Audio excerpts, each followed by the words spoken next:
Bonjour Bruxelles, l'invité de 8h15. BX1. Bonjour Thomas Dermine. Bonjour Fabrice Grosfilet. Secrétaire d'État pour la relance et les investissements stratégiques, également chargé de la politique scientifique au sein du gouvernement fédéral. Vous étiez à Kourou avec le roi Philippe pour le lancement de la mission JUICE. C'était important d'y être ?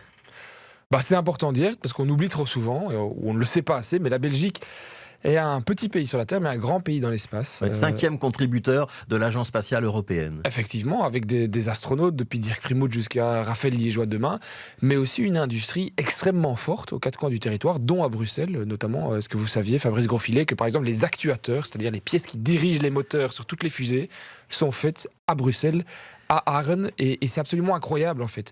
Et l'espace, c'est essentiel tant d'un point de vue scientifique, industriel, mais aussi pour promouvoir la science. La Belgique a un rôle important et il faut pouvoir le montrer, exister sur la scène internationale. Ouais, ça peut créer de l'emploi ?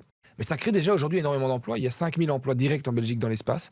Et si on compte les indirects, on fait x3. Donc aujourd'hui, il y a 15 000 familles qui vivent de l'espace en Belgique. Ouais. En quoi aller voir ce qui se passe sur Jupiter, et ça va prendre des mois ou des années avant qu'on ait la réponse de ces satellites qui sont lancés, en quoi ça peut nous aider dans nos vies de tous les jours ? Effectivement, la sonde qui était embarquée à bord de la fusée Ariane 5 et qui comprend des instruments de mesure, y compris des instruments par exemple de l'Observatoire Royal de Belgique à Uccle, il vise à répondre à une question fondamentale qui quelque part titille notre condition humaine, qui est une question de se dire, est-ce qu'il y a dans les lunes glacées autour de Jupiter des traces de vie ?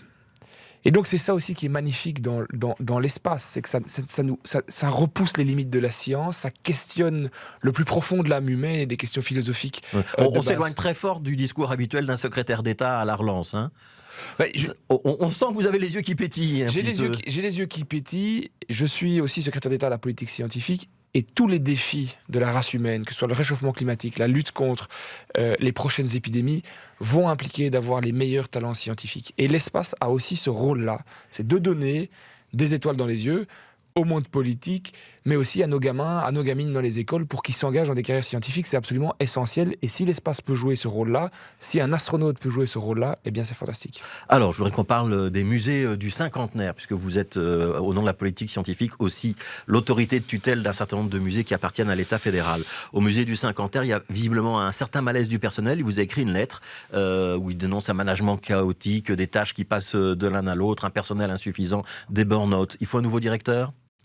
Écoutez, on prend ça extrêmement au sérieux. Le bien-être du personnel, c'est absolument essentiel. Et on a lu cette lettre encore anonyme à ce stade, avec évidemment la plus grande attention et surtout avec beaucoup de bienveillance et de soin pour le personnel. On a hérité du département de la politique scientifique. Il y a une dizaine d'institutions muséales à travers Bruxelles, qui était un département complètement laissé en déshérence par la NVA. Soyons honnêtes, il y avait des directeurs... Donc c'était Zoaldemir, qui 7 directeurs sur 10. Qui était en charge de ce département lors de la législature précédente. Ouais. Exactement, 7 directeurs sur 10 qui n'étaient pas nommés, des ad interim parfois depuis 10 ans. On a procédé à une premier tour de nomination pour donner de la perspective et de la stabilité à nos institutions. 4 directeurs ont été nommés. Et pour le Musée Royal d'Art et d'Histoire, on vise à rétablir aussi ce cadre pérenne et un directeur ou une directrice sera nommé d'ici à l'été 2023. D'ici donc quelques mois. D'ici quelques mois. Ouais. Vous avez déjà une idée du casting ? Les candidatures sont déjà rentrées ? Les candidatures sont déjà rentrées. C'est un processus qui est administré de façon externe par le CELOR, comme le veut la procédure. Ouais. Ce qui se passe dans ces musées d'art et d'histoire du cinquantenaire, ça rappelle quand même très très fort ce qui se passe au musée royaux des Beaux-Arts avec une contestation contre la personne du directeur Michel Draguet, le même genre de phénomène, des courriers. Vous aviez dit que vous preniez la situation au sérieux la dernière fois qu'on vous a interviewé là-dessus. Vous avez pris une décision ou pas dans ce dossier ? Est-ce que Michel Draguet va être reconduit ? Est-ce qu'il peut se représenter à sa reconduction ou pas ? Mais effectivement, c'est une manifestation un peu différente. Un cas n'est pas l'autre, mais d'un même phénomène qui touche au bien-être du personnel. Et donc on l'approche avec le même sérieux, avec la même vigueur. Et on est en cours de définition de scénarios pour rétablir un cadre de travail pérenne au sein d'institutions muséales qui ont eu des transformations assez radicales sur les dernières années. Le musée des Beaux-Arts, par exemple, avec le musée Magritte ou autre, a vu sa fréquentation exploser ces dernières années. Donc ça, c'est plutôt un actif positif de Michel Draguet. Un actif personnel. Oui. Mais il ne faut pas, nonobstant ses succès en termes artistiques et culturels, délaisser qu'une de mes premières préoccupations, c'est le bien-être, et que ce soit au musée des Beaux-Arts, au musée Royal d'Art d'Histoire, on a des dysfonctionnements qui sont exprimés par le personnel, et en tant qu'autorité de tutelle, on doit prendre ça très très Ouais, sérieusement. vous n'avez pas répondu très directement à ma question, Thomas Dermillet. Est-ce que Michel Draguet va se maintenir? Est-ce qu'il peut se maintenir ou pas? Il y a un processus. Le mandat de Michel Draguet arrive à échéance dans les prochains jours, le 30 avril, et donc il y a un processus d'évaluation qui est en cours. C'est pas parce qu'il y a eu des dénonciations, souvent sur base anonyme, qu'on ne doit pas respecter les règles qui régissent la fonction publique. Et donc il y a une évaluation qui est en cours, et sur cette base-là, une conclusion sera tirée. Ouais, Mais ce qui est le 30 avril, c'est dans 10 jours. Exactement. Ouais, j'imagine que vous avez quand même vu un certain nombre de documents, un certain nombre de recommandations. Est-ce que votre décision est prise ou pas? Mais l'administration est en cours de finalisation de l'évaluation. Je n'ai pas encore vu la décision finale d'évaluation, mais en tout cas, une décision sera prise dans les 10 jours. Ouais. Donc c'est l'administration qui décide. L'administration suggère, l'autorité compétente que je suis décide. Oui, et vous allez décider quoi? Je n'ai pas encore eu la suggestion de donc ça, l'administration. c'est pas la peine que j'insiste une troisième fois, vous n'allez pas répondre à ma question. En tout cas, d'ici 10 jours, Monsieur Grosfilet, vous serez fixé. Voilà, donc vous n'oublierez pas de prévenir BX1. Je voudrais qu'on parle, on revient au cinquantenaire, parce on a parlé des musées royaux d'art et d'histoire, mais le cinquantenaire c'est un complexe plus vaste, où il y a d'autres musées, et on a beaucoup parlé de ce site dans le cadre du bicentenaire de la Belgique. Vous confirmez qu'on va y faire quelque chose? Effectivement, je pense que le cinquantenaire, comme son nom l'indique, c'est un lieu qui célèbre un anniversaire de la Belgique, et qui a été pensé pour, quelque part, incarner les valeurs de la Belgique, de la période de la Belgique qui avait 50 ans. Une Belgique très patriarcale, coloniale, industrielle, très forte, la Belgique de papa.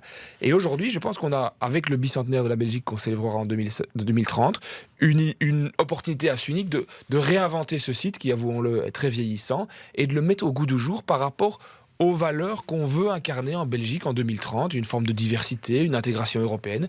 Et donc on travaille avec les autorités bruxelloises, les communes impliquées, le fédéral, la région, mais aussi l'Europe, notamment, un petit teaser pour avoir un projet de recouvrement de la trémie qui serait effectué en partenariat avec la Commission européenne, donner un nouvel élan à ce site. Ça veut dire qu'on va avoir, y compris des travaux routiers autour de ce site?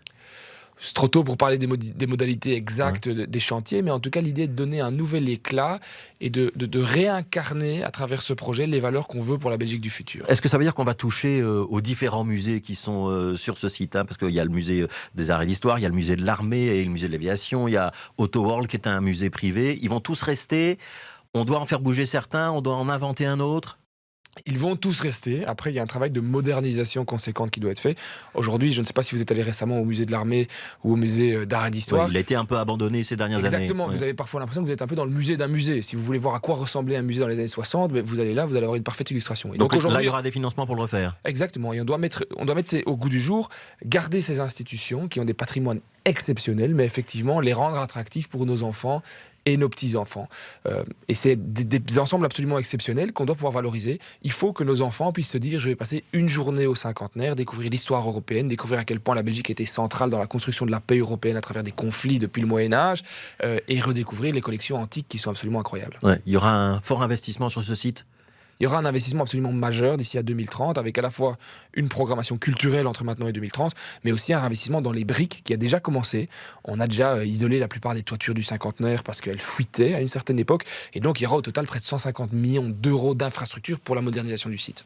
Voilà, et vous annoncerez des détails théoriquement demain? Théoriquement demain, exactement. Ouais, et ce sera au cinquantenaire qu'on fera les 200 ans de la Belgique, ce sera le point central de cette célébration? Mais en tout cas, l'idée est de dire que le cinquantenaire a été, comme son nom l'indique, le théâtre de célébration, le 50e anniversaire de Saint-Paul, 5e anniversaire de la Belgique, et que ce sera aussi pour le bicentenaire de la Belgique, et que ce site doit porter les valeurs qu'on veut pour notre petit pays, sa diversité, son lien avec l'Europe. Et son regard vers l'espace. Merci Thomas Dermillet.